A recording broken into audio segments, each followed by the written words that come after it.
ধোকার ডালনা আমার ভীষণ প্রিয় একটা খাবার। আমি সাধারণত বাড়িতেই ধোকা বানিয়ে নিই। প্যাকেট ধোকা খায় না বললেই চলে। তো চলো কিভাবে বানাই একটু দেখে নিই। ছোলা ও মটর ডাল আগে থেকেই ভিজিয়ে রেখেছিলাম। সামান্য গোবিন্দভোগ চালও তার মধ্যে দিয়ে দিয়েছিলাম, কারণ চালের কারণে আঠালো ভাবটা একটু ভালো আসে। ডালগুলোকে জল ঝরিয়ে আদা ও কাঁচা লঙ্কা দিয়ে মিক্সিতে ঘুরিয়ে নিলাম, এমনভাবে যেন একদম মিহি না হয়, কিছুটা দানা দানা থাকে, তাহলে খেতে ভালো লাগে। এরপর নুন, হলুদ, কালো জিরে, চিনি এগুলো দিয়ে কড়াইতে তেল দিয়ে তার মধ্যে বাটা ডাল ঢেলে দিলাম। সুজির মতো নাড়তে নাড়তে একদম কড়াই থেকে উঠে আসবে এমন বুঝলে চুলা বন্ধ করে আগে থেকে মাখিয়ে রাখা থালাতে ঢেলে দিলাম। তারপর হাত দিয়ে চারিপাশটা সমান করে পুরো থালাতে ছড়িয়ে কিছুক্ষণ ঠান্ডা হতে দিলাম। এবার কাটার পালা। যে যেমন পারো সাইজ করে কেটে নাও।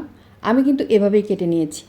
যেগুলো ছোটোখাটো কোনা বেরিয়েছে সেগুলোকে আলাদা করেছি, আর রান্নার জন্য কিছুটা নিয়েছি আর বাকিটা আলাদা করে রেখে দিয়েছি অন্য দিন খাওয়ার জন্য। কেউ চাইলেই বেশি করে বানিয়ে কোটো করে ফ্রিজে রেখে 2-3 দিন খেতে পারো। সাদা তেলে লাল লাল করে ধোকাগুলোকে ভেজে তুলে নিলাম। এবার সরিষার তেলে আলুগুলো ভেজে তার মধ্যে নুন, হলুদ, টমেটো, তেজপাতা, শুকনো লঙ্কা, আস্ত জিরে, জিরের গুঁড়ো, লাল লঙ্কার গুঁড়ো, চিনি ও সামান্য জল দিয়ে মশলা ভালো করে আলুর সাথে কষে নিলাম। কেউ চাইলে পুরো রান্নাটা সাদা তেলেও করতে পারো, আবার সরিষার তেলেও করতে পারো, তবে সরিষার তেলে রান্না করলে টেস্টটা বেশি ভালো লাগে। কষানো হয়ে গেলে পরিমাণ করে জল ঢেলে দিলাম। ওই জলে আদা কুড়িয়ে দিলাম। ধোকাতে কিন্তু অনেকটাই ঝোল চুষে নেয়, তাই কেউ যদি ঝোল বেশি পছন্দ করো তাহলে একটু বেশি করে জল দেবে।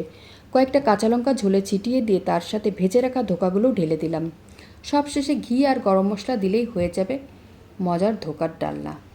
আমি ছোটোবেলায় মাকে দেখতাম ডাল বেটে জলে সিদ্ধ করে ধোকা বানাতে। ওটাও আমার খুব ভালো লাগে, কিন্তু ওই ধোকাটা ঝিঙে ডাঁটা দিয়ে কালো জিরের গুঁড়ো দিয়ে পাতলা ঝোল খেতে বেশি ভালো লাগে।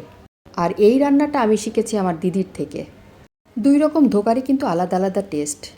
তবে এই ধোকাটা বানানো বেশি সহজ আর অপচয়ও কম হয়। তোমরা কে কে এভাবে বানাও অবশ্যই জানাবে। আর সবাই ভালো থাকবে, সুস্থ থাকবে।